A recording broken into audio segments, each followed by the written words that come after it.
आदरणीय दर्शकहरू नमस्कार। कार्यक्रम अर्थविशेषमा यहाँलाई हार्दिक स्वागत छ। म राजेन्द्र रेग्मी। अर्थविशेषको सधैँको श्रृङ्खला जस्तै आजको श्रृङ्खलामा पनि हामीसँग एकजना अर्थशास्त्रका विद्वान हुनुहुन्छ। उहाँ विभिन्न व्यवसायसँग पनि सम्बन्धित व्यक्ति हुनुहुन्छ अनि नेपाललाई कसरी आत्मनिर्भर गर्न सकिन्छ भन्ने विषयमा उहाँले अर्थतन्त्रका विभिन्न पक्षहरूलाई राम्रोसँग अध्ययन गर्नुभएको छ, राम्रोसँग केलाउनु भएको छ। उहाँ हुनुहुन्छ फटिकलाल शर्मा र उहाँ फाइटोम्याक्स केयर प्राइभेट लिमिटेडका अध्यक्ष पनि हुनुहुन्छ। आउनुहोस् उहाँलाई हाम्रो कार्यक्रममा स्वागत गरौँ। सर स्वागत छ। एकदम खासमा हामीले फाइटोम्याक्सको कुरा गरिहाल्यौँ। हजुर सर। फाइटोम्याक्स कम्पनीको बारेमा चाहिँ थोरै भनिदिनुहोस् न। धन्यवाद यहाँलाई। यो कम्पनी हामीले एउटा खास यो अर्थतन्त्रको पनि हजुरले कुरा जोड्नुभयो। नेपालमा यो हर्बल सेक्टरमा जति पनि खेर गइरहेको चिजहरू छ यसलाई कसरी अधिकतम प्रयोग गर्न सकिन्छ भन्ने एउटा मान्यताबाट हामीले एउटा कन्सेप्ट बनायौँ। यो करिब 2070 सालबाट हामीले एउटा सुरुवात गऱ्यौँ यो कन्सेप्टको लागि र 72 सालमा आइसकेपछि यो फाइटोम्याक्स केयर प्राइभेट लिमिटेड भन्ने एउटा संस्था जन्म भयो। त्यसको चाहिँ म अध्यक्ष पनि छु र हाम्रो खास उद्देश्य के थियो भन्दाखेरि हामीले जति पनि नेपालमा भएको जडीबुटी जन्य चिजहरूलाई हर्बल कस्मेटिकमा कसरी रूपान्तरण गर्न सकिन्छ भन्ने मान्यताबाट हामीले 72 सालबाट यसलाई फर्मल्ली सुरुवात गऱ्यौँ। यसको रजिस्ट्रेसन प्रोसेस अनि यो उद्योगमा जानको लागि गर्नुपर्ने विभिन्न चरणका कामहरू त्यो सबै कुराहरूलाई चाहिँ सकाएर अहिले चाहिँ हामी यसको उत्पादन सुरु गरेर बजारमा लिएर आइरहेछौँ।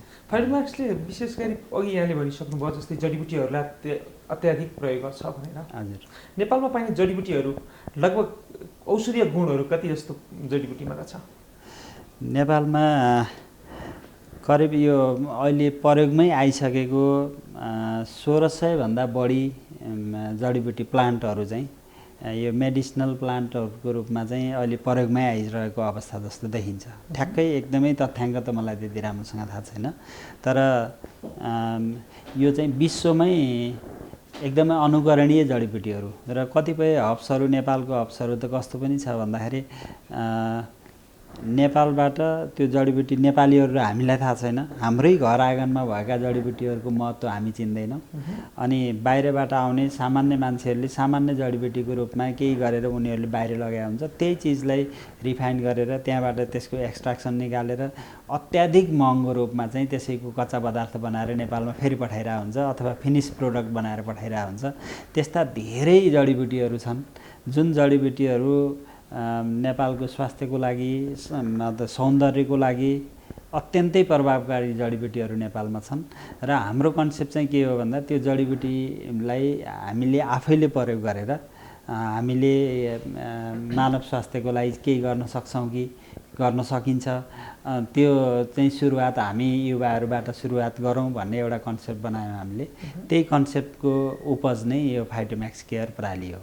हामी पानीको चाहिँ मुहानको बिचमा बसेर तिर्खा लागेको अवस्थामा छौँ। जडीबुटी जति छ हामीसँग हामी औषधि खोज्न चाहिँ विदेश जान्छौँ र अहिले पनि तपाईँको यो यही सन्दर्भमा हेर्दाखेरि चाहिँ कतिपय यो अहिले जुन कोरोनाको यो विश्वव्यापी महामारी छ, यो महामारीको बिचमा पनि कतिपय कुराहरू कस्तो भइरहेछ भन्दाखेरि चाहिँ हामी एउटा चपेटामा छौँ, यो संसारै एउटा चपेटामा परिरहेछ। तर हामीसँग भएको घर आँगनमै भएको चिजहरूलाई राम्रोसँग सदुपयोग गर्न सक्यौँ भने यसबाट पनि हामी धेरै छुटकारा पाउन सक्छौँ, आफ्नो इम्युन सिस्टमलाई धेरै बलियो बनाउन सक्छौँ भन्ने नलेज हामीलाई छैन। हामी त कस्तो भयौँ भने कस्तो परनिर्भरतातिर कन्भर्ट हुँदै गयौँ भन्दाखेरि हल्का सामान्य टाउको दुख्यो भने सिटामोल नै सबभन्दा राम्रो चिज हो, सजिलो सोध्छौँ। तर त्यहाँभित्र हामीसँग भएको एउटा टोप्रे झार चाहिँ आफै टिपेर मुखमा हाल्दाखेरि त्यही सिटामोलको काम गर्थ्यो। एउटा चिराइतोको पात टिपेर हामीसँगै छ, त्यो टिपेर हामीले आफैले प्रयोग गर्दा त्यसले फाइदा गर्थ्यो। हामीलाई रुगा लाग्यो जो केही भयो भने हामीले अदुवाको एउटा टुक्रा हाम्रो किचनमा छ अलरेडी पनि, त्यो टुक्रा चाहिँ हामीले मुखमा चबाएर खाँदाखेरि त्यसको एफिकेसी कति राम्रो हुन्थ्यो। तर हामीले एउटा ट्याब्लेटै किन्न हामी जान्छौँ, त्यो खालको मनस्थिति चाहिँ हाम्रो बनिरहेको अवस्था छ। त्यो कुरालाई कसरी हामीले चिर्ने, त्यसको स्कुलिङ कसरी बनाउने भन्ने पनि उद्देश्य हाम्रो फाइटोम्याक्स केयरको उद्देश्य हो। अहिलेको दिनहरूमा यहाँबाट भइराखेका उत्पादनहरू चाहिँ कस्ता किसिमका उत्पादन भइराखेका छन्?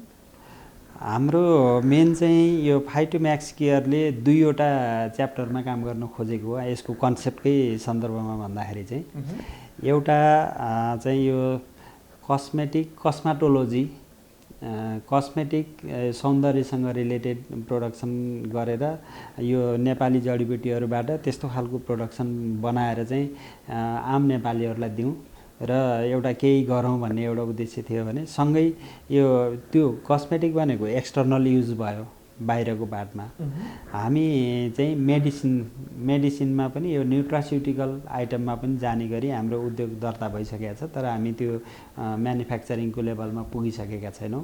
त्यो चाहिँ हाम्रो 2टा च्याप्टर, एउटा कस्मेटिक सेक्टरमा अनि अर्को मेडिसिन सेक्टरमा। यो चाहिँ हर्बल मेडिसिन सेक्टरमा चाहिँ 2टा सेक्टरलाई प्यारलली डेभलप गर्ने हाम्रो उद्देश्य हो। नेपालमा उत्पादन भएको नेपाली प्रोडक्सन भन्ने देख्ने बित्तिकै नेपाली उपभोक्ताहरूको मानसिकता चाहिँ नकारात्मक बनिहाल्छ र विदेशी नाम खोज्न थाल्छन्। हजुर, यो कुरो साँचो हो? एकदमै साँचो हो। अब यो चाहिँ साँचो चाहिँ हो।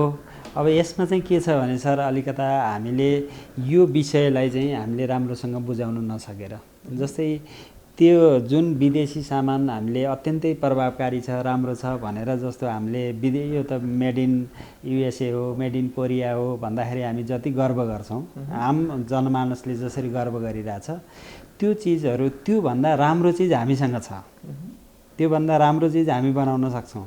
तर यहाँ के भयो भन्दाखेरि यो उत्पादनमुखी अर्थतन्त्र, राज्यको निकायले चाहिँ साँच्चै नेपालमा यस्ता चिजहरू छन् त्यसलाई कसरी प्रमोट गर्ने त्यो पनि भएन। र अहिले चाहिँ यो आम मान्छेहरूको ट्रेन्ड कस्तो भयो भन्दाखेरि ट्रेडमुखी अर्थतन्त्र छ नेपालको।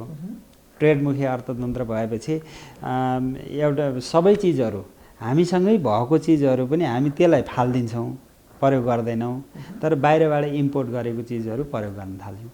त्यो ट्रेडमुखी अर्थतन्त्र भयो र त्यो लेभलको स्कुलिङ हामीले आम पिपुलहरूलाई दिन सकेनौँ।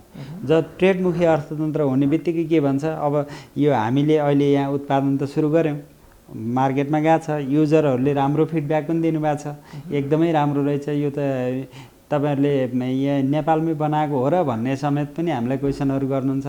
बाहिरबाटै ल्याएको चिज होला, बाहिरकै जस्तो स्ट्यान्डर्डको छ त भन्नुहुन्छ। नेपालमा त्यो स्ट्यान्डर्डको बनाउन सकिन्छ भन्ने मेसेजै हामीले दिन सकिरहेको छैनौँ। कन्ज्युमरहरू सर यहाँहरूको मलाई मनपर्छ।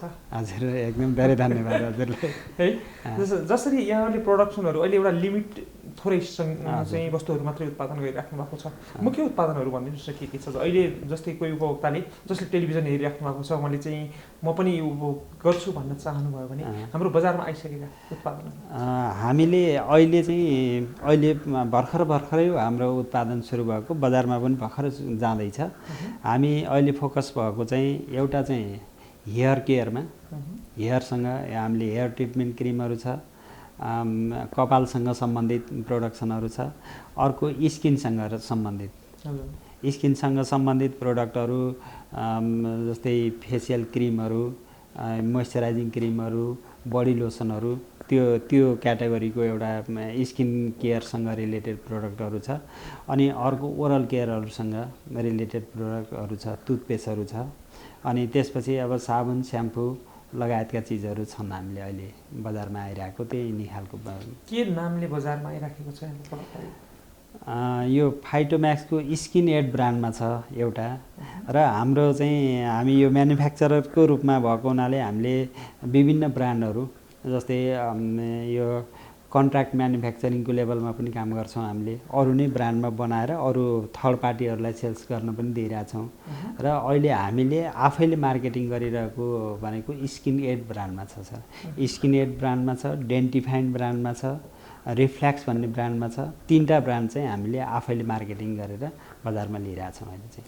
नेपाली उपभोक्ताहरूलाई नेपाली वस्तु पनि विदेशी भन्दा राम्रो हुन्छ भन्ने कुरा, नेपाली वस्तुप्रतिको आकर्षण गर्न के गर्न सकिन्छ, के गरिराख्नु भएको छ यहाँहरूले? यसको सुरुवात चाहिँ हामीले थ्योरिटिकल्ली भन्दा पनि प्र्याक्टिकल्ली कसरी जान सकिन्छ भन्ने सिद्धान्तबाट हामीले चाहिँ अब यो आम पिपुलहरूको मनस्थितिलाई चेन्ज गर्दा धेरै गाह्रो कुरा हो, गाह्रो पनि हुन्छ। र र मैले अघि नै भने यो कुरा यहाँ किन जोडिन्छ भन्दाखेरि जबसम्म राज्यले पनि एउटा ट्रेडमुखी अर्थतन्त्रलाई रूपान्तरण गरेर त्यसलाई चाहिँ उत्पादनमुखी अर्थतन्त्रमा रूपान्तरण गर्ने योजना ल्याउँदैन तबसम्म यो आम पिपुलहरूलाई मात्रै फोकस गरेर पिपुललाई दोष दिएर हामीले भन्न सक्दैनौँ। पोलिसी नै के हुनु पर्यो भन्दाखेरि उत्पादनमुखी अर्थतन्त्र हुनु पर्यो। त्यो भयो भने मात्रै के हुन्छ भने हजुर एउटा उपभोक्ता पनि हो। अब हजुरको मनस्थितिलाई चेन्ज गर्नलाई त यहाँ उत्पादन गर्दाखेरि यहाँको लोकल उत्पादनको त्यसको प्रभाव चाहिँ यतिसम्म हुन्छ है भन्ने कुरा त हजुरले बुझ्नु पर्यो नि त। त्यो लेभलमा बुझाउनको लागि चाहिँ नेपालमा के भन्नु ट्रेडमुखी छ अहिले। त्यसो भएपछि बाहिरको राम्रो भन्ने मानसिकता परेको छ। अनि अब यहीँको राम्रो हुन्छ भन्नेलाई के गर्नु पर्यो हाम्रो उद्देश्य के हो भने हामीले आफै काम गरौँ केही कुरा दिउँ। हजुर जस्तै हजुरले अहिले हाम्रो टुथपेस्टहरू प्रयोग गरिराख्नु भएको छ क्रिमहरू प्रयोग गरिराख्नु भएको छ भने यो त पहिला बाहिरकै प्रयोग गर्नुहुन्थ्यो।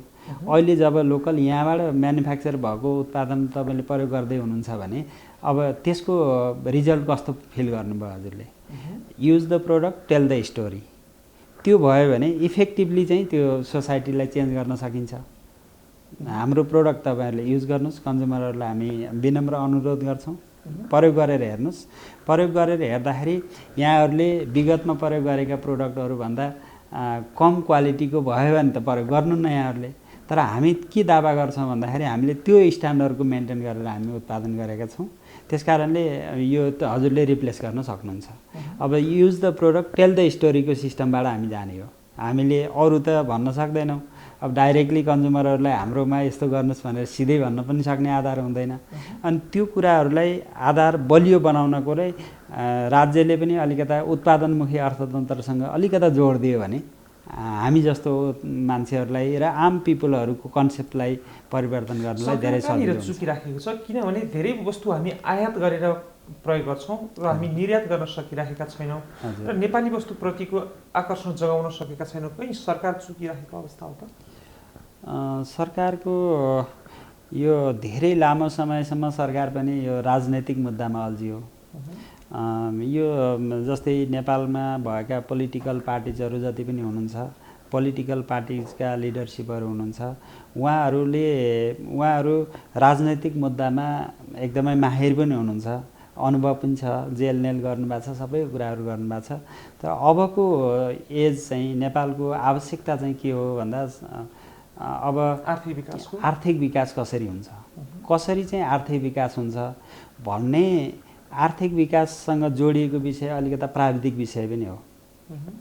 राजनीतिक विषय र आर्थिक विषय भनेको अलिक फरक पनि विषय हो। राजनैतिक रूपमा चाहिँ नेपाल धेरैचोटि परिवर्तनहरू भए राम्रा परिवर्तनहरू पनि भए तर त्यसलाई आर्थिक विकासमा कसरी डोर्याउने भन्ने कुराहरूमा राज्यको अर्थनीति नै कस्तो अर्थनीति हुनुपर्छ भनेर अब पोलिटिकल पार्टिजहरू चुनाव आउँदा चुनावमा चाहिँ मेरो एजेन्डा चाहिँ अर्थनीतिलाई म यसरी लैजान्छु अबको नेपालको इकोनोमी यसरी डेभलप गर्छु भन्ने सेन्सबाट जबसम्म बहस अगाडि आउँदैन तबसम्म राजनैतिक विषयले मात्रै चाहिँ देशको आर्थिक विकास माथि जान चाहिँ धेरै गाह्रो छ। अनि अबको एजेन्डा चाहिँ राजनीतिक पार्टीहरूको पनि अबको एजेन्डा बिस्तारै यो बन्न लागेको पनि देखिन्छ कि अब यो अहिलेकै सरकारले पनि के अरे योभन्दा विगतको सरकारहरू यो अहिलेकै सरकारहरूले पनि के गरिरहेछ भन्दा होइन आर्थिक विकास भनेर बोलेको चाहिँ प्रशस्त छ तर त्यसलाई चाहिँ साँच्चैकै रूपान्तरण गर्नलाई त्यो प्राविधिक विषय हो। त्यो प्राविधिक विषयमा रूपान्तरण अब यसरी गर्छौँ भनेर ठोस एजेन्डा चाहिँ अब राज्यले पनि ल्याउनु जरुरी छ। राष्ट्रको आर्थिक विकास हुन सकेन कि यहाँ त केही नेताहरूको मात्रै आर्थिक विकास भयो र चिन्ताको विषय त त्यो हो। यो चाहिँ खास कस्तो छ मलाई कस्तो लाग्छ भने सर यो विषय चाहिँ अलिकता जबसम्म यो ट्रेडमुखी अर्थतन्त्र कायम रहन्छ नि ट्रेडमुखी भनेपछि के हुन्छ भने एउटा सानो एक्जाम्पल मैले दिन चाहन्छु हजुरलाई। हामीले कस्मेटिक को प्रोडक्सनहरू उत्पादन गर्न सुरु गरेका छौँ अहिले भर्खरै। अनि एउटा तथ्याङ्क हेरेको थिएँ मैले फर्मल इकोनोमीमा नेपाल राष्ट्र ब्याङ्कको तथ्याङ्कबाट आएकोमा करिब 34 अरबको वार्षिक कस्मेटिकका प्रोडक्टहरू 34 अरब बराबरको नेपालमा भित्रिन्छ। अब यो खुल्ला बोर्डरको हिसाबले यो चोरी मतलब इन्डियाबाट आउने अब नेपालको त इकोनोमीमा धेरै जस्तो प्रोडक्सनहरू त इन्डियाबाटै नेपाल आउने हो। धेरै यो कस्मेटिकको सामानहरू पनि अधिकांश चाहिँ इन्डियाबाटै नेपालमा पूर्ति भइरहेको छ। अब त्यो नदेखिएको हिस्सा त कति छ भन्न सकिँदैन। अब त्यो 34 अब यसरी हेर्दाखेरि करिब करिब 50 अरबको कस्मेटिक प्रोडक्टहरू नेपालमा प्रत्येक वर्ष आइरहेछ भने 50 अरबको मार्केट रहेछ नेपालमा, होइन सर? यो 50 अरबको मार्केट कसले गरिरहेछ त भन्दाखेरि 50 अरबको मार्केटिङ गर्ने यो हजुरले भन्नुभएको विषय यहाँ के जोडिन्छ भन्दा 50 अरबको मार्केटिङ गर्ने मान्छेहरू 5 जना होलान्, 10 जना होलान्। उनीहरूले इम्पोर्टर त 5 जना होला नि, इम्पोर्टर 10 जना होला। अनि उनीहरूले के गरे आम पिपुलसँगबाट त्यो सबै छरिएर गयो पिपुलमा छरिएर गइसकेपछि पिपुलसँग भएको पैसा चाहिँ कलेक्सन हुँदै कहाँ आयो? त्यही 5 जनासँग आयो, 10 जनासँग आयो। र त्यो 10 जनासँग आएको पैसा चाहिँ फेरि फ्लाइङ भएर बाहिर गयो। हो, यसले गर्दाखेरि यो प्रकारको इकोनोमी छ नेपालको।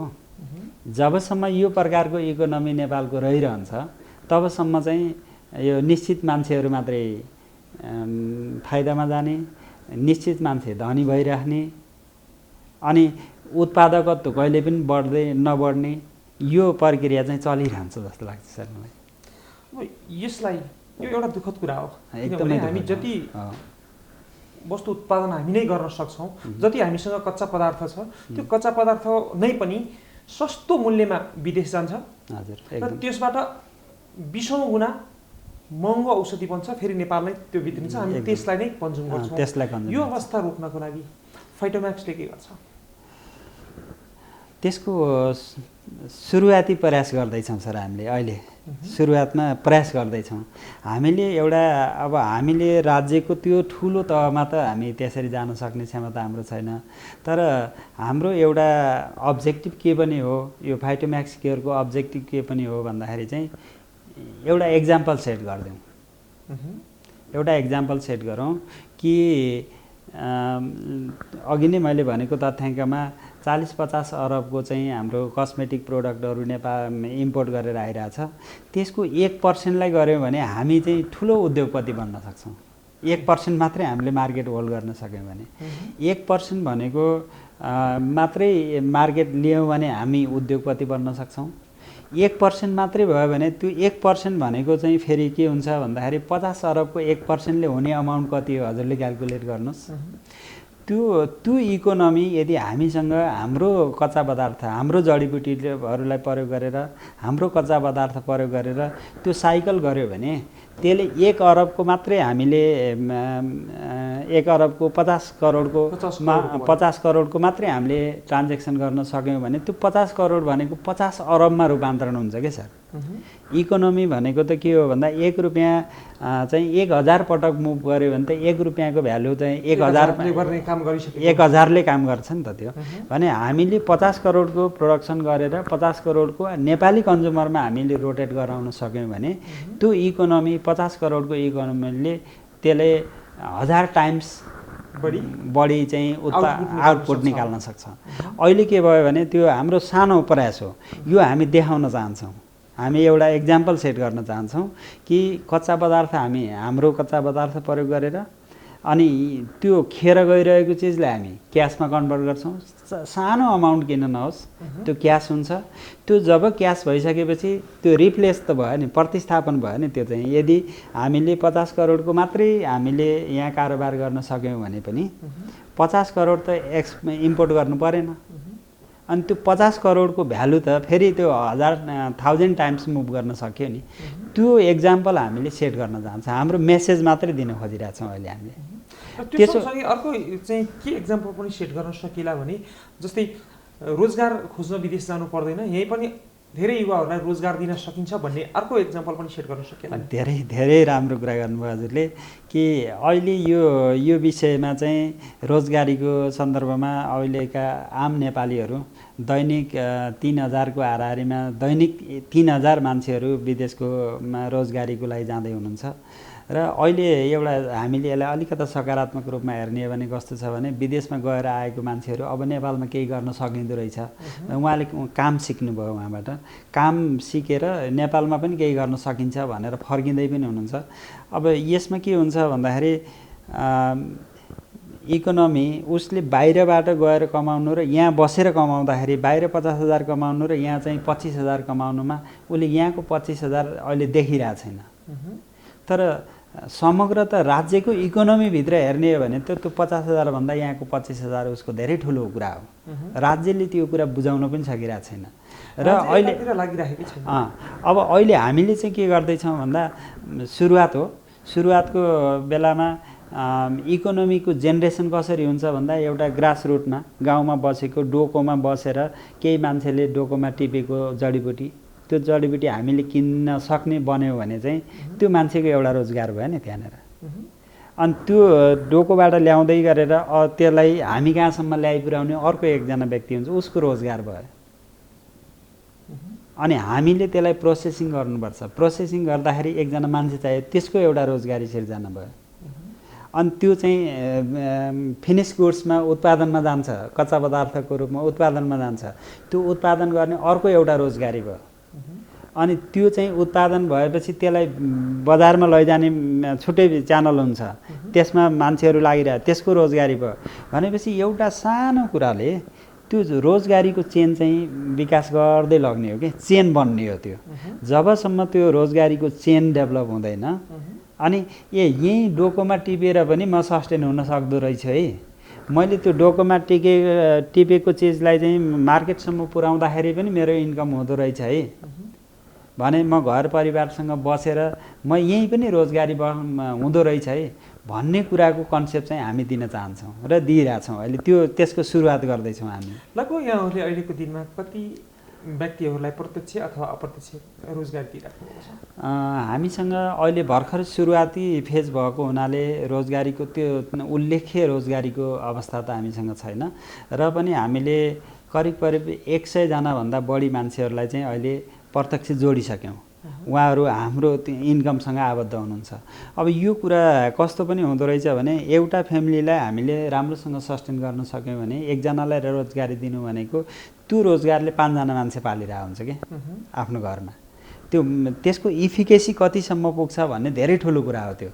र हामी सुरुवातकै फेज भएको हुनाले चाहिँ हामी त्यो लेभलको रोजगारीको दियौँ भनेर दावा गर्ने लेभलमा त छैनौँ र पनि हामी सुरुवात एक्जाम्पल देखाउन सक्ने भइसक्यौँ कि करिब 100 जना मान्छेहरूलाई हामी प्रत्यक्ष अथवा त्यो चेनमा जोडिसकेका छौँ। रोजगारीको उहाँले प्राप्त गरिसक्नु भएको छ।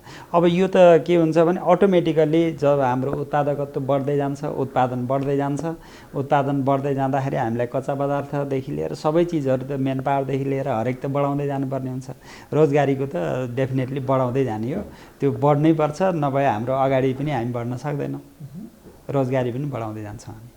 आदरणीय दर्शकहरू, छोटो विश्रामपछि हामी पुनः आउनेछौँ।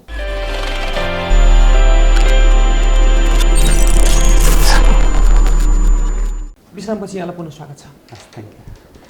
हामी कुरा गरिराखेका छौँ रोजगार प्रवर्धनको। देशमा रोजगारी सिर्जना गर्नको लागि हामी सक्षम छौँ भन्ने इक्जाम्पल यहाँहरू सेट गर्न चाहनुहुन्छ र विदेशीका युवाहरूलाई यहाँले के भन्न चाहनुहुन्छ? उहाँहरूले धेरै कुरा त उहाँहरूले बुझिसक्नु भएको छ अहिलेको अवस्थामा। बाहिर गएको मान्छेहरूले पनि यो चाहिँ कस्तो रहेछ भने देखेर नेपालीको एउटा कल्चर पनि छ, देखेर चाहिँ जबसम्म देखेर महसुस गर्दैन तबसम्म विश्वास गराउन गाह्रो हुन्छ। अब हामीसँग रोजगारमा इन्भल्भ भएको 2-4 जना जति मान्छेहरू उहाँ हुनुहुन्छ, उहाँहरूले यहाँ चाहिँ इन्कम गरेर सस्टेन हुनुभयो, उहाँहरूकै साथी बाहिर जानुभएको छ नि त। अनि फलानुले त त्यो कम्पनीमा काम गरिरहेको थियो, त्यहाँ काम गरिरहेछ, त्यसले त्यहीँ बसेर नि त्यति राम्रो इन्कम गर्यो, अब म पनि त्यहीँ गर्न जानु पाए हुन्थ्यो। त्यो कन्सेप्ट चाहिँ अटोमेटिकल्ली उसको साथीलाई सेयर हुनुहुन्छ। एउटा बाहिर गएको मान्छे त्यस कारणले पनि नेपालमा रोजगारी भयो भने अब चाहिँ नेपालमै पनि केही गर्न पाइँदो रहेछ, फलानुले त जागिर पायो, फलानुले त नेपालमै बसेर नि केही गरेछ भने त म पनि त गर्न सक्छु नि भन्ने एउटा मेन्टालिटी डेभलप गर्छ त्यहाँ बाहिर बसेको मान्छेले पनि। अनि अर्को एउटा चाहिँ के छ भने हामीले एउटा सुरुवात गर्दैछौँ र हामीले चाहिँ हाम्रो अहिले जुन युनिभर्सिटीमा पढाउने प्रोफेसर डाक्टर साहबहरू हुनुहुन्छ उहाँहरूले जुन नलेज गेन गर्नुभयो त्यो नलेजलाई हामी एक्सप्लोर गर्दैछौँ अहिले हाम्रो प्र्याक्टिकल्ली एक्सप्लोर गर्दैछौँ जब त्यो प्र्याक्टिकल एक्सप्लोरेसन हामी एउटा लेभलमा ल्याउँछौँ त्यो ल्याउँदाखेरि त धेरै मान्छेहरूले त्यसको म्यासेज थाहा हुन्छ ए नेपालमा साँच्चीकै गर्न सकिँदो रहेछ भन्ने एउटा विश्वसनीय वातावरण हुन्छ र अटोमेटिकल्ली आउनुहुन्छ जस्तो लाग्छ र अहिले धेरै युवाहरू चाहिँ नेपालमा केही गर्न सकिँदो रहेछ भन्ने कन्सेप्ट बनाएर आएर धेरै सुरुवात गरिसकेको यो एग्रो बेसमा एग्रिकल्चर सेक्टरमा आएर पनि गरिराख्नु जस्तै नेपालमा पनि केही गर्न सकिन्छ भन्ने युवाहरू विदेश गएर नेपालमा फर्केर आइसक्नु भएको यसको सयौं एक्जाम्पलहरू छन्। नेपालको अर्थतन्त्र तैपनि कमजोर नै मानिन्छ, यसको कारक केलाई देख्नुहुन्छ? यो अझै त्यो लेभलमा पुग्न सकेन सर। के भयो भने आउँदै हुनुहुन्छ, सुरुवात चाहिँ भर्खर गरिराख्नु भएको छ, बाहिरबाट आएर सुरुवात भर्खर गर्दै हुनुहुन्छ।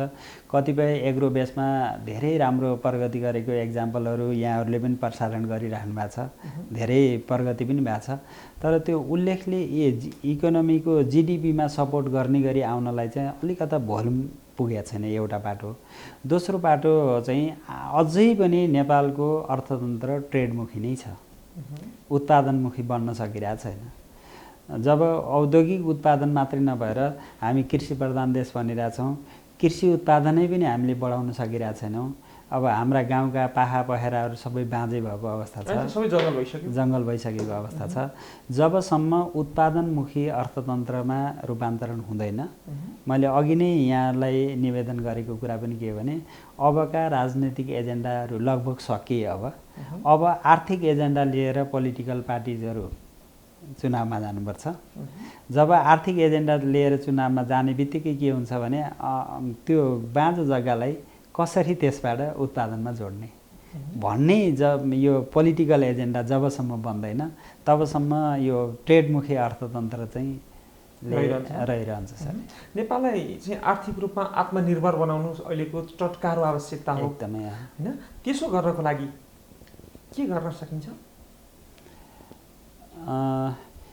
त्यो अथवा वन पैदावारबाट अथवा अन्य धेरै चिजहरू छन् सर। जस्तै आत्मनिर्भर अर्थतन्त्रको लागि चाहिने उत्पादनै हो। उत्पादन धेरैवटा चिजमा सकिन्छ। जस्तै अहिले वन पैदावारबाट उत्पादन हुने चिजहरू एउटा ठुलो मात्रामा जडीबुटी जन्ने चिजहरू वनबाट उत्पादन हुन्छ। एग्रोबाट त्यत्तिकै छ। यो व्यावसायिकता एउटा बाटो भयो। अनि अर्को चाहिँ यो हाम्रो दैनिक उपभोग्य चिजहरू, खाद्यान्न पनि, विशेष गरी कृषिजन्य उत्पादन। अब यहाँलाई हामीले यो भन्दा पनि हामी जस्तोलाई लाजै मर्नु स्थिति हुन्छ। दक्षिण कोरियामा अहिले हामीले रोजगारी सिर्जना गऱ्यौँ भनेर कैयौँ नेपालीहरू दक्षिण कोरियामा रोजगारीको लागि जानुहुन्छ। आजभन्दा 30-40 वर्ष अगाडि चाहिँ दक्षिण कोरियालाई हामी चामल सप्लाई गर्थ्यौँ। गोलभेडा नेपालबाटै जान्थ्यो कोही, अनि चामल सप्लाई गर्थ्यौँ। अब आज यहाँलाई भन्ने हो भने चाहिँ कस्तो अवस्था छ भन्दाखेरि हामी कृषि प्रधान देश भएर पनि अनि करिब 70% हाम्रो दैनिक उपभोग्य खाद्यान्न, तरकारीदेखि लिएर चामलदेखि लिएर त्यो चिज करिब 70% चाहिँ हामी आयात गर्छौँ। हाम्रो कृषि प्रधान देशको उत्पादन भनेको त करिब 30% मात्रै छ अहिले। अब यो परिस्थिति हुँदाखेरि नेपालको इकोनोमी हजुरले सोधेको कुराहरू जब यसलाई हामी रूपान्तरण जबसम्म गर्न सक्दैनौँ, यो रूपान्तरणको आधार चाहिँ केलाई मान्नुहुन्छ? यहाँ एकजना अर्थशास्त्री भएको हिसाबले यसको दुईटा फ्याक्टर छ सर। यसलाई एउटा त यो आम पिपुलहरू जसरी अघि नै पनि हाम्रो चर्चा गरिसक्यौँ कि केही युवाहरू फर्केर आउनुभयो, नेपालमा सुरुवात गर्दै हुनुहुन्छ। त्यस्तै सुरुवातको सङ्ख्याहरू बढ्दै जानु पर्यो उत्पादनमुखी हुनलाई। राज्यले पनि त्यो अनुसारको उत्पादनमुखी अर्थतन्त्रमा लगाउनु पर्यो। र अर्को चाहिँ यहाँ नेपालमा अलिकता मार्केट छैन भन्ने जस्तो कन्सेप्ट, मार्केट छैन भन्ने बनाइएको छ। मार्केट छ यहीँभित्र, हामी आफै सबै उपभोक्ता हो नि त। मार्केट यहाँभित्र छ, त्यसको स्कुलिङ चाहिँ अलिकता प्रपरली गर्नुपर्ने देखिन्छ। त्यो 3-4वटा कुराहरू जोड्यो भने जस्तै अहिले उद्योग धन्दामा लगानी गर्ने मान्छेहरू पनि आइराख्नु भएको छ। बाहिरबाट पनि अब नेपालमा लगानी गर्न सक्छौँ भनेर बाहिरको लगानी पनि आउँदैछ, आइरहेछ नेपालमा। अब यो लगानी बोर्ड मार्फत धेरै लगानीहरू आइरहेछ। अब यो उत्पादन गर्न सक्ने नेपालमा जलविद्युतको अथाह सम्भावना छ, हामीले पटक पटक भनेका छौँ। अनि अहिले त्यो सेक्टरमा पनि लगानीका क्षेत्रहरू बढिरहेको पनि अवस्था छ। अनि अब पानी नै अहिले त त्यो बिजुलीभन्दा पनि अहिले संसारमा सबैभन्दा महँगो चिज अब पानी, खानेपानी भइसक्यो। नेपालमा त यस्तो नेचुरल खानेपानी छ, सबै खेर गइरहेको छ नि। यसलाई कमर्सियलाइज कसरी गर्ने भन्ने योजना चाहिँ अब नेपालका अर्थशास्त्रीहरूले, अर्थविदहरूले, सबैले र यो राज्य चलाउने सञ्चालकहरूले अब यसलाई अर्थतन्त्रमा कमर्सियलाइज गर्ने वेमा चाहिँ सोच्नुपर्छ। जब हामी यसरी सोच्छौँ, त्यसरी सोच्ने बित्तिकै त्यो एक्जाम्पल हामीले पनि गर्दैछौँ, युवाहरूले सुरुवात पनि गरिराख्नु भएको छ, धेरै मान्छेहरूले गरिराख्नु भएको पनि छ। त्यसपछि चाहिँ यो अर्थतन्त्र उत्पादनमुखी बन्दै जान्छ र हामी रूपान्तरण हुन्छ। र पनि हामी जुन भूगोलमा छौँ, जस्तो हाम्रो देशको हावापानी छ, यसलाई चाहिँ कृषि, पर्यटन र वन पैदावारसँग जोडेर चाहिँ आर्थिक रूपमा विकास गर्न सकिन्छ भन्ने आवाज धेरै पहिलादेखि आइराखेको हो। यहाँको विचार के छ? यो त ध्रुव सत्य कुरा हो। अब यो चाहिँ यही अलिकता पोलिटिकल अनस्टेबिलिटी अनि हामी राज्यकै एउटा राजनैतिक एजेन्डामै बढी अल्मलिएको जस्तो भएको कारणले मात्रै हामी अलिकता पछाडि परेका हौँ। अब मलाई लाग्छ यो त संसारमै नेपाल जस्तो देश त संसारमा अरू छैन। संसारकै सबभन्दा धनी हुन पुग्ने चिजहरू, स्रोतहरू छ हामीसँग। स्रोत र साधनहरू त्यति प्रशस्त मात्रामा छ। हजुरले भने जस्तो हामीले माल पाएर चाल पाउन नसकेको भन्ने एकदम माल पाएर चाल पाउन नसकेको, आफूले मृगले चाहिँ नाभि खोज्दै जङ्गल चारे जस्तो भएको हो हाम्रो। हामीसँग नभएको नै चिज छैन। हामीसँग यति धेरै स्रोत भएको देश त सायदै संसारमा छैन होला। हामी पर्यटनको सेक्टरमा कति, अथवा हामीले केही बनाउनु पर्दैन, नेचुरल ब्युटी आफै छ। अब त्यो यो छ भनेर हामीले त्यो मेसेज गर्न दिन नजानेको, उनीहरूलाई ल्याएर उनीहरूलाई हामीले राम्रोसँग देखाउन नसकेको आफैमा पर्यटनमा भयो। अब जलस्रोतमा यहाँले भनिसक्नुभयो कि अब पहिला हामीले स्कुल पढ्दाखेरि सानोमा भन्थ्यौँ 82,000 मेगावाट बिजुली निकाल्न सकिन्छ भन्थ्यौँ। मैले अघि नै भने बिजुली त एउटा सेक्टरमा छँदैछ। अब त्योभन्दा धेरै महँगो चाहिँ अब पानी बन्दैछ।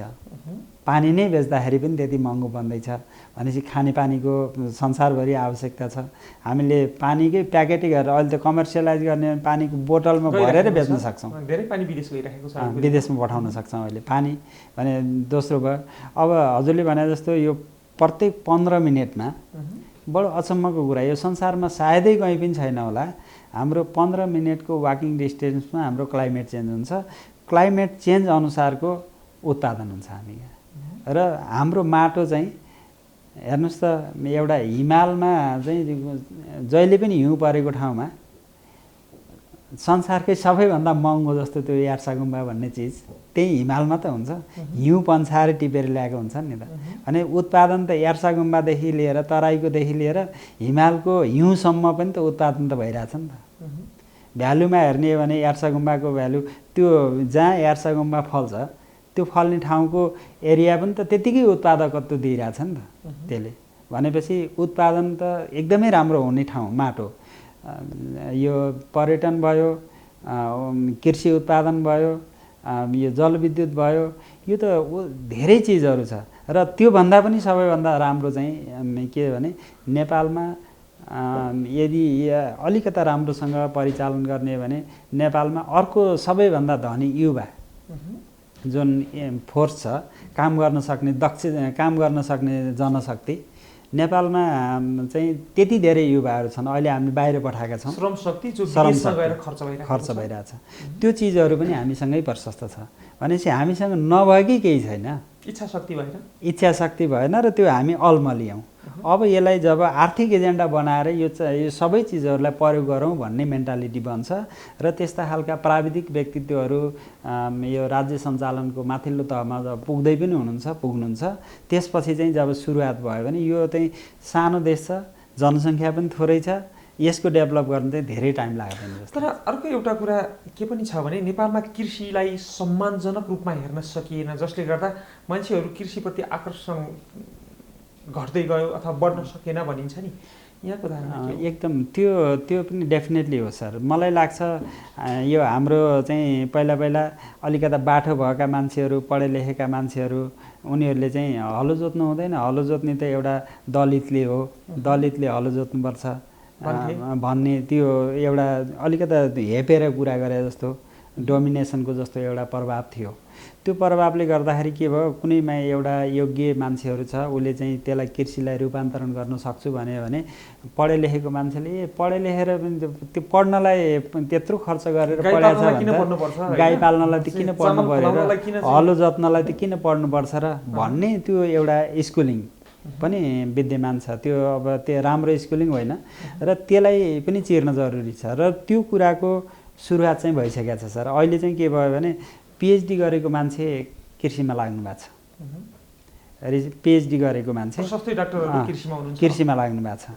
अनि त्यो पिएचडी कृषिमै पिएचडी गरेको होइन कि अरू कुनै विषयमा पिएचडी गरेको, त्यहाँ मास्टर्स गरेको राम्रो प्रोफेसनल पनि होइन, अब चाहिँ कृषिमा केही गर्नुपर्छ है भनेर लागिरहनु भएको छ। अहिलेको दिनमा भने त ठुला औद्योगिक घरानाहरू पनि कृषितर्फ आकर्षित हुनुभएको छ।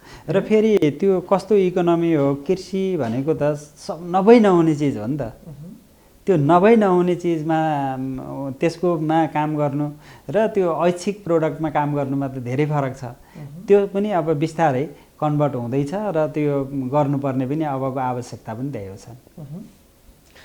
भनेपछि नेपालको चरम गरिबीलाई हटाउनको लागि मुख्य रूपमा गर्न सकिने कुराहरू के रहेछ? मैले यसलाई एउटा इकोनोमिक्सको पोइन्ट अफ भ्यूबाट भन्दाखेरि त अर्थतन्त्र कसरी जेनेरेट गर्ने भन्ने कुरा आउँछ। तर मलाई लाग्छ मानसिकताको परिवर्तन पहिलो एक नम्बरमा। हामीले मानसिकताको परिवर्तन गरेर हामीले काम गऱ्यौँ भने यहीँबाट जेनेरेट गर्न सकिन्छ, यहाँ सम्भव छ भनेर हामीले गरिरहेको कामलाई कमर्सियल फर्ममा रूपान्तरण गर्ने बित्तिकै नेपालमा त त्यो गरिबी निवारण गर्न त्यति ठुलो गाह्रो छैन सर। काममा इन्भल्भ हुनु पर्यो, कमर्सियलाइज गर्ने एउटा इन्भाइरोमेन्ट बन्नु पर्यो। कमर्सियलाइज गर्ने इन्भाइरोमेन्ट बन्ने बित्तिकै मैले अघि नै डोकोको एक्जाम्पल दिएँ नि सर मैले, कि गाउँमा बसेको मान्छेले उसलाई गाह्रो छैन, डोकोमा एक डोका दिनभरिमा एक दुई डोका कलेक्सन गर्न गाह्रो छैन, उसले गर्छ, उसलाई सजिलो हो त्यो काम। तर त्यसले त्यो कामको प्रतिफल उसले क्यासमा पाएन। जब उसले त्यो कामको प्रतिफल क्यासमा दिने व्यवस्था हुन्छ नि, अनि गरिबीतिर आउँदैन नि सर त्यस्तो भएपछि। तर फेरि अन्तिममा गएर के जोडिन्छ भने नेपालमा जति पनि ट्याक्स पेयरहरू जनताहरू छन्, जनताहरू चाहिँ ट्याक्स तिर्ने कामको लागि मात्रै प्रयोग भइरहेका छन् र काम गर्ने उत्साह छैन। यसलाई परिवर्तन गरेर पनि आर्थिक रूपमा केही परिवर्तन गर्न सकिन्छ कि भन्ने लाग्छ, यहाँको विचार के? त्यो पनि एकदमै हो सर। जस्तै यो बाहिरको एउटा एक्जाम्पल मैले हजुरलाई यो विषयमा, बाहिरतिर गएको साथीहरूले भन्नुहुन्छ मैले यति ट्याक्स तिर्छु, त्यस कारणले मलाई यो राज्यले चाहिँ यो लेभलको सुविधा दिइरहेको छ, म त यो क्याटेगोरीमा पर्छु नि, म एमा पर्छु, बीमा पर्छु, सीमा पर्छु, अनि म त्यो अब अलिकता तल्लो स्तरको छ, थोरै इन्कम छ भने उसले थोरै ट्याक्स पे गरेको छ भने मैले अलि धेरै ट्याक्स पे गरेँ भने त म यो लेभलको सुविधा भोगी हुन सक्छु, त्यस कारणले म मेहनत गरेर अलि धेरै कमाउँदैछु अनि धेरै ट्याक्स तिर्दैछु भनेर भनिरहेको सुन्छौँ हामीले पटक पटक। अब नेपालमा ट्याक्स पेयरको हिसाबले हेर्ने हो भने नेपालको ट्याक्स प्रणाली चाहिँ संसारकै ट्याक्स प्रणालीभन्दा थोरै सस्तो होइन, महँगोभित्रै पर्छ। त्यो हामीले जति ट्याक्सहरू तिर्छौँ त्यो जुन ट्याक्सेसनको रेटहरू छ त्यो चाहिँ हाम्रो सस्तो होइन, थोरै होइन। र पनि हामीलाई एउटा के अनुभूति भएन, यहाँको आम जनमानसलाई के अनुभूति हुन सकेन भने मैले तिरेको ट्याक्सले मैले के पाउँछु त, किन तिर्ने त भन्ने कुराको त्यो साक्षरता छैन, अनि इम्पोज गरेको जस्तो भएको छ। र जति पनि अहिले एउटा नागरिकको कर्तव्य पनि हो, ट्याक्स तिर्नु भनेको नागरिकको कर्तव्य हो, त्यो कर्तव्य उसले आफूले पुरा गरिसकेपछि राज्यको तर्फबाट मैले के पाउँछु भन्ने कुराको पनि सँगै उसलाई रेसिप्रोकेट हुनुपर्ने थियो, तर त्यो भइरहेको छैन। त्यसले गर्दाखेरि अब यो सरकारलाई ट्याक्स तिर्ने मात्रै हो, किन तिर्ने, नतिर्न पाए पनि हुन्थ्यो भन्ने एउटा मनस्थितिले गर्दाखेरि पनि त्यसको प्रभाव परिरहेको छ सर। होइन, अहिले यो पछिल्लो दिनमा हेर्ने हो भने त एउटा लेभलको नेताहरूले घर किन्नको लागि, गाडी किन्नको लागि, विदेश सैर गर्नको लागि, अनि उपचार गर्नको लागि संसारको सबैभन्दा महँगो महँगो हस्पिटलमा जानको लागि बाहेक ट्याक्स पेयरले, जनताले ट्याक्स तिरेको कतै पनि देखिँदैन नि। यहाँको टिप्पणी के हो? त्यो एउटा सेक्टरमा चाहिँ देखिया छ त्यस्तो, तर हामीले समग्रतामा हामी विदेशी ऋणको आशा गर्छौँ। समग्रतामा त त्यसैलाई हेर्न अलि मिल्दैन जस्तो लाग्छ सर, किनभने जस्तै देश कसरी चल्छ भन्ने कुरा पनि हामीले बुझ्नु पर्यो। देशका अब जस्तै आर्थिक विकासका पूर्वाधारका कामहरू हुँदै नभएका पनि होइनन्, केही कुराहरू त भएका छन् र के त्यो जति हुनुपर्ने त्यति हुन सकेन। र यो चाहिँ के भयो भने केही व्यक्तिहरू अत्याधिक धनी हुने र त्यो राज्य कोषमा भएको पैसाको दुरुपयोग हुने, भ्रष्टाचारमा बढी हुने, अनि भ्रष्टाचार भएकोहरूलाई त्यसलाई निवारणका जति पनि हाम्रा इन्स्टिट्युसनहरू छन्, संस्थाहरू, निकायहरू छन्, त्यो निकायहरूले राम्रोसँग त्यसलाई छानबिनहरू गरेर त्यो पनिसमेन्टको लेभलमा नपुर्याउने। र अर्को एउटा चाहिँ नेपाली समाजमा कस्तो भने जोसँग धेरै पैसा छ, चाहे उसले भ्रष्टाचारै गरेर कमाएको होस्, भ्रष्टाचार भनेको त जनताको पैसा हो नि, राज्य कोषमा भएको पैसाबाट दोहन गरेर अपराध हो। त्यो अपराध गरिरहेका मान्छेहरूलाई पनि समाजले रेस्पेक्ट गरेको देख्छ पैसाको आधारमा। त्यो जब त्यसलाई दण्डित गर्ने र अलिकता राम्रोसँग दण्डित गर्ने मेकानिजम हुँदैन, त्यो लिमिट मान्छेहरूले मात्रै बेनिफिट लिइरहेको अवस्थामा यो ट्याक्सहरू किन तिर्नु हुँदैन, तिरेर नै यही नेताहरूलाई पाल्नलाई हामीले पालेको भने जस्तो परेको हुनाले यो चाहिँ अलिकता रेसिप्रोकेट जनतासँग राजनैतिक दलका नेताहरू अथवा राज्य सञ्चालकहरू चाहिँ जनतासँग उत्तरदायी चाहिँ अलिक कम भइदिएको कारणले यो खालको प्रभाव परेको छ। मुख्य रूपमा चाहिँ नीति नभएको हो कि नीतिलाई चाहिँ सदुपयोग गर्ने व्यक्तिहरू चाहिँ सही नपरेको हुनाले? व्यक्तिहरू अलि सही नपरे होला कि सर, किनभने नीति त छ, एकदमै अत्यन्तै राम्रो नीतिहरू पनि बनाएको छ सरकारले बनाएका नीतिहरू, र त्यसमा त्यो कार्यान्वयनको तहमा बस्ने व्यक्तिहरू चाहिँ एफिसियन्सी नभएको पनि भन्नु मिल्दैन, उहाँहरू हुनुहुन्छ, तर केही मान्छेहरूको कमी कमजोरीको कारणले यो स्थिति हो सर। देशले जति ट्याक्स कलेक्सन गर्छ, जति देशमा खर्च गर्नुपर्ने छ, यसको 60% भन्दा बढी, लगभग 62% सरकारी कर्मचारी र नेता अनि त्यस्तै निकायहरूको तलबमा खर्च हुन्छ भन्ने देखिन्छ। संघीयता देशको लागि ठिक हो कि बेठिक हो? विकासको हिसाबले संघीयता राम्रो हो सर। विकासको हिसाबले हेर्ने हो भने अब हजुरले नै एउटा तथ्याङ्क भन्नुभयो कि लगभग 60-62% सबै पैसाहरू कर्मचारीहरूमा खर्च भएर जान्छ, यो साधारण खर्चमा खर्च भइरहेछ भनेर विकास खर्चमा हुनुपर्ने पैसा, विकास बजेट चाहिँ धेरै घट्दै गयो, विकासको खर्च घट्दै गयो, साधारण खर्च बढ्दै गयो। यो साधारण खर्च बढाउने मेकानिजम चाहिँ हानिकारक हो। देशको विकास यसरी चाहिँ हुँदैन साधारण खर्च बढाएर। तर अब विकासको मोडल रियल संघीयताको कन्सेप्टको आधारमा चाहिँ एउटा स्थानीय लेभलमै त्यहाँको मेकानिजमले त्यही गभर्न गर्ने गरी देशको विकास गराउनको लागि चाहिँ संघीयता राम्रो हुन सक्थ्यो। अब तर यो राजनैतिक संघीयतामा मात्रै सीमित भएको हुनाले अहिले यो संघीयतै खराब हो कि भने जस्तो पनि भयो। राजनैतिक संघीयता भयो, आर्थिक संघीयता भएको छैन। जबसम्म यसलाई आर्थिक संघीयतामा लगेको भए यो एकदमै राम्रो हुन सक्थ्यो। संसारमा संघीयताबाट विकसित धेरै विकास गरेका देशहरू पनि छन् हैन? तर नेपालले त्यो गर्न सक्ने किन? अहिले त हामी त 5-6 वर्ष यसको प्र्याक्टिस गरिसक्यौँ नि, त्यो कहिलेदेखि? आर्थिक संघीयता लागू भएको छैन सर। केन्द्रीकृत छ, बजेटहरू व्यवस्थापन गर्ने सबै केन्द्रबाट जसरी जानुपर्ने हो, जुन यहाँ त केन्द्रले केही नै नगरिकन सम्पूर्ण रूपमा जति 7वटा हाम्रो प्रदेशहरू छ त्यो प्रदेश अन्तर्गतको विकास एउटा राष्ट्रिय यो गौरवका आयोजनाहरू बाहेक सम्पूर्ण विकासका खर्चहरू चाहिँ प्रदेश मार्फत गराइदियो भने अथवा स्थानीय निकाय मार्फत गराइदियो भने त त्यहाँको विकास राम्रै हुन सक्थ्यो होला नि।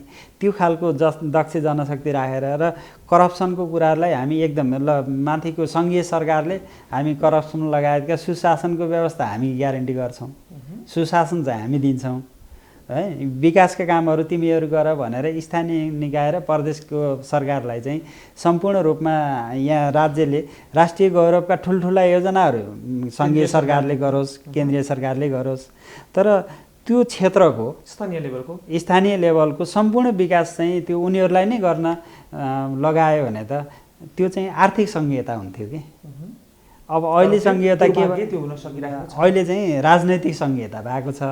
अनि त्यही मन्त्री बन्ने विभिन्न यो के भन्छ भाग लगाउने अनि त्यसपछि गएर यही साधारण खर्च बढाउने जति कामहरू चाहिँ भएको छ त्यहाँ। तर रियल आर्थिक जेको लागि हामीले सङ्घीयता खोजेको त्यसमा रूपान्तरण हुन सकिरहेको छैन। प्रसङ्ग अलिकति बदलौँ। त्यसलाई विकास गर्नको लागि आयात प्रतिस्थापन र निर्यातलाई परिवर्तन गर्नु आवश्यक हुन्छ। एकदम। आयात र निर्यात सम्बन्धी यहाँको धारणा के हो? यो अर्थतन्त्रसँग जोडिएको कुराहरूमा मैले सुरुमा भनेको थिएँ यहाँलाई कि जबसम्म ट्रेडमुखी अर्थतन्त्र आयातित हुन्छ, ट्रेडमुखी भनेको आयातित भयो। अब अहिलेको परिस्थिति के छ भन्दा मैले भने सुरुमा पनि एउटा इक्जाम्पल दिएको थिएँ मैले कि एउटा सेक्टरको मा 40-50 अरबको बजार नेपालमा छ र त्यो चाहिँ 10-20 जना 5-10 जना मान्छेहरूले इम्पोर्ट गरेर अनि समग्र इकोनोमीलाई खिचेर लगाएको हुन्छ उतापट्टि, भएको पैसा बाहिर तानेर लगिदिन्छ। र निर्यात भनेको चाहिँ यदि हामीले त्यति नै बराबरको निर्यात गर्थ्यौँ, 50 अरबको हामी निर्यात गर्न सक्ने बन्नु भनेको चाहिँ इकोनोमीमा के हुन्छ भन्दाखेरि त्यसको इन्टु 1000 टाइम्स त्यसले सपोर्ट गरेर ल्याउने हो कि। त्यसको मार्केट हाम्रो देशमा छ, त्यसको मार्केट हामीसँग छ, अहिले पनि छ। त्यसकारणले 50 अरबको इम्पोर्टलाई सब्स्टिट्युट गरेर त्यसलाई प्रतिस्थापन गरेर 50 अरबको एक्सपोर्ट गर्ने लेभलमा यो राज्य पुग्ने हो, हामी पुग्ने हो भने देश कायापलट हुन्छ सर। इकोनोमीमा धेरै ठुलो कायापलट हुन्छ। अब त्यो प्रकारको रणनीति, त्यो प्रकारको योजना चाहिँ तपाईँ हामीबाट, राज्यबाट हरेक मान्छेले अब त्यो प्रकारले सोच्नु जरुरी छ कि हामीले जस्तै इन्डियाको त्यत्रो ठुलो पपुलेसन भएको इन्डियामा चरखा आन्दोलनको महत्त्व अहिले पनि चर्चा हुन्छ नि।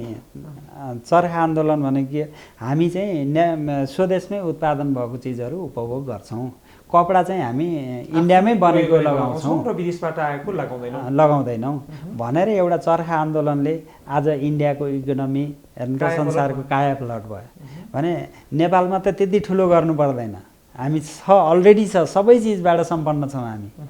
त्यसलाई थोरै मात्रै हाम्रो मनस्थितिमा चेन्ज गरेर अब स्वदेशी इकोनोमी, स्वदेशी उत्पादनलाई प्रमोट गर्नुपर्छ भन्ने मान्यता हामीले हाम्रो तहबाट, पब्लिकको तहबाट, अनि नीति निर्माण गर्ने लेभलमा बसेको व्यक्तिहरूको तहबाट र राज्य सञ्चालन गर्ने व्यक्तिहरूको तहबाट यति मात्रै कुरा सोच्ने हो र यसलाई चाहिँ सामान्य रूपमा इम्प्लिमेन्ट गराउनेतिर लाग्ने हो भने हाम्रो देश कायापलट हुन्छ सर। अन्तिम प्रश्न, कोभिडबाट देशको अर्थतन्त्र थिलो भएको अवस्था छ। हजुर। र समस्त अर्थतन्त्रमा यसको प्रभाव जो न्यूनीकरण गर्नको लागि अब कोभिड सकियो भन्ने छ भने अब के गर्न सकिन्छ? यो पनि जस्तै यसमा 2-3 वटा कुराहरू हामीले पहिला सुन्ने गर्थ्यौँ कि एक दिन नेपाल बन्द भयो भने कति खर्च, मतलब कति लस भयो, कति अरब लस भयो भन्ने सुनिरहेको। अब अहिले करिब 2 वर्ष हुन लाग्यो। यो कोभिडले अर्थतन्त्र चाहिँ ठप्पै जाम भएर बसिरहेछ। जबसम्म त्यो अर्थतन्त्र चाहिँ चलायमान हुन सक्दैन, डाइनामिक हुन सक्दैन, त्यो चलायमान नहुन्जेलसम्म चाहिँ धेरै गाह्रो। अहिले चाहिँ तपाईँको तल्लो स्तरको मान्छेहरूदेखि लिएर ठुल्ठुला व्यावसायिक घरानाका मान्छेहरूसम्मलाई यो कोभिडले एकदमै नकारात्मक प्रभाव पारेको अवस्था छ। अब यसलाई चाहिँ यो ठप्पै बन्द गर्ने भन्दा पनि स्वास्थ्य मापदण्डहरू प्रयोग गरेर त्यो अर्थतन्त्रलाई कसरी चलायमान बनाउन सकिन्छ भन्ने लेभलमा हामीले सोच्नुपर्छ र बिस्तारै अब अहिले सुरुवात भएको छ। होस्, हामीले कामना गरौँ कि अब यो चाहिँ फेरि थप बढेर नजाओस्, दोहोरिएर नआओस् अनि त्यसपछि अब अर्थतन्त्र चलायमान बन्दै गरोस् र हामी फेरि पुरानै लयमा पुरानै फर्मेटमा फर्किन सकौँ त्यो एक्सपेक्ट गरौँ। अब हस्, यहाँको महत्त्वपूर्ण समय र विचारको लागि धन्यवाद। धेरै धेरै धेरै धन्यवाद सर। आदरणीय दर्शकहरू, यहाँहरूले कार्यक्रम हेरिदिनु भयो, यहाँहरूलाई पनि धन्यवाद। यी र यस्तै जानकारीमूलक कार्यक्रमका लागि हेर्दै गर्नुहोला कार्यक्रम अर्थविशेष। नमस्ते।